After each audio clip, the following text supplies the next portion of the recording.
श्री राम, जय श्री राम। रामायण का 140वां दिन। ओम जय श्री राम, जय श्री राम, जय श्री राम, जय श्री राम।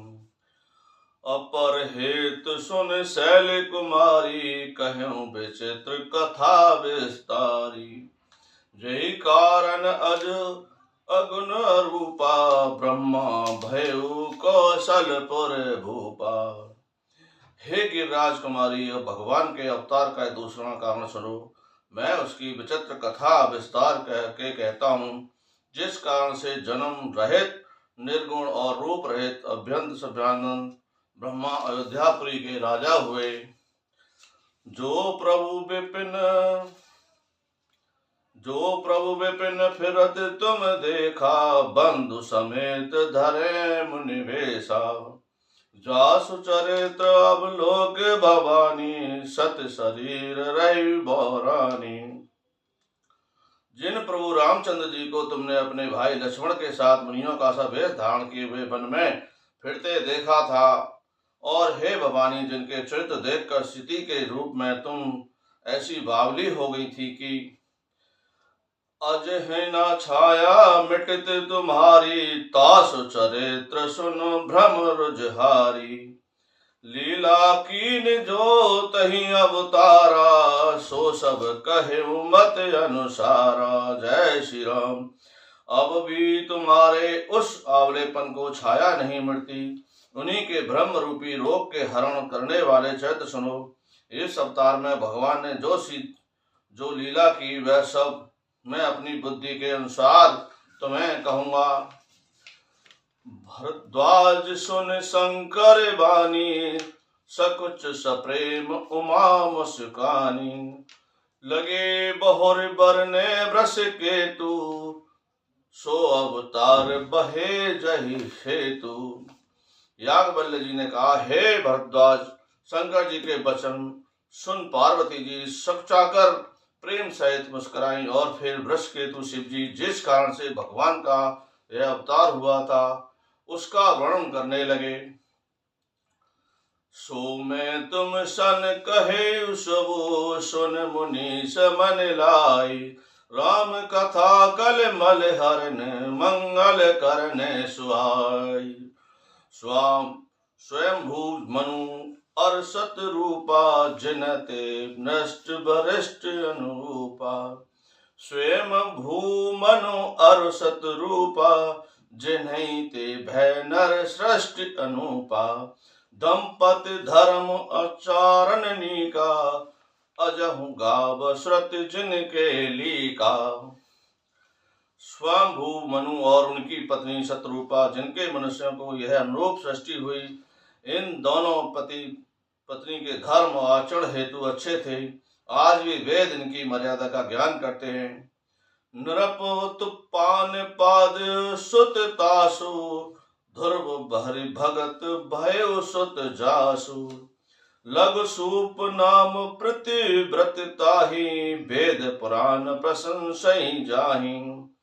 राजा उत्पान पाद के उनके पुत्र थे, जिनके पुत्र प्रसिद्ध हरिभक्त ध्रुव जी हुए। उन पर मनु जी के छोटे लड़के का नाम प्रियव्रत था, जिसके प्रशंसा वेद और पुराण करते हैं। देवहूत पुन तास कुमारी, जो मुनि करदम के प्रिय नारी। आदि देव प्रभु दीन दयाला, जठर धरे जय कृपाले कृपाला। पुण्य हे प्रभु, पुण्य देवभूति उनकी कन्या थी, जो करदम मुनि की प्यारी पत्नी हुई, और उन्होंने आदिदेव दीनों पर दया करने वाले स्वयं और कृपालु भगवान कपिल को भी गर्भ में धारण किया। सांख्य शास्त्र जिन प्रकट बखाना, तत्व विचार निपुण भगवाना। तेई मनोराज कीन बहु काला, प्रभु आयुष सब प्रदीपाला।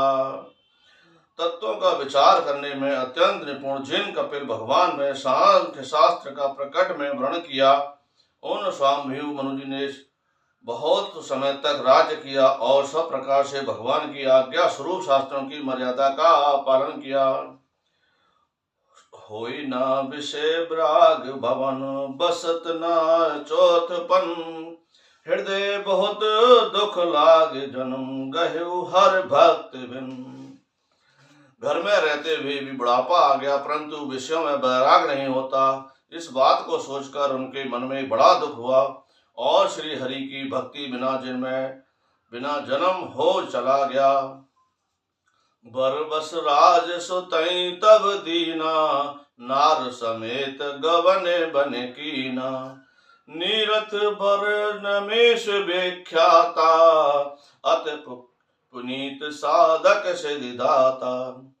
तो मनु जी ने अपने पुत्र की जबरदस्ती राज्य देकर स्वयं स्त्री सहित वन को गमन किया।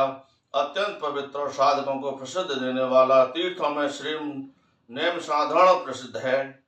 बसई तहाँ मुनि सिद्ध समाजा, तहि हर्ष चले मन राजा। पंथ जात सोहे मति धीरा, ज्ञान भगत जन धरे समीरा। वहां मुनियों और सिद्धों के समूह बसते हैं। राजा मन हृदय में हर्षित होकर वहां चले। वे धीर बुद्धि वाले राजा रानी मार्ग में जाते हुए ऐसे सुशोभित हो रहे थे, जानो ज्ञान और भक्ति के शरीर को धारण किए हों। पहुंचे जाई धेनु मत तीरा, हर्ष नहान निर्मल नीरा। आए मिलन सिद्धो मुनि ज्ञानी, धर्म पुरंदर नृपुरुष जानी। चलते चलते वे गोमती के किनारे जा रहे थे। हर्षित होकर उन्होंने निर्मल जल में स्नान किया और इनको धर्म धुरंधर राजश्रित जानकर सिद्ध और ज्ञान मुनि उनसे मिलने चले आए। जह तह तीरथ रहे सुहाए, मुनि सकल सादर करवाए। कृष शरीर मुनि पट पर धाना, सत समाज नित्य स्वर्ण पुराना। जहां जहां सुंदर तीर्थ के मुनियों के आदर पूर्वक सभी तीर्थ उनको करा दिए। उनका शरीर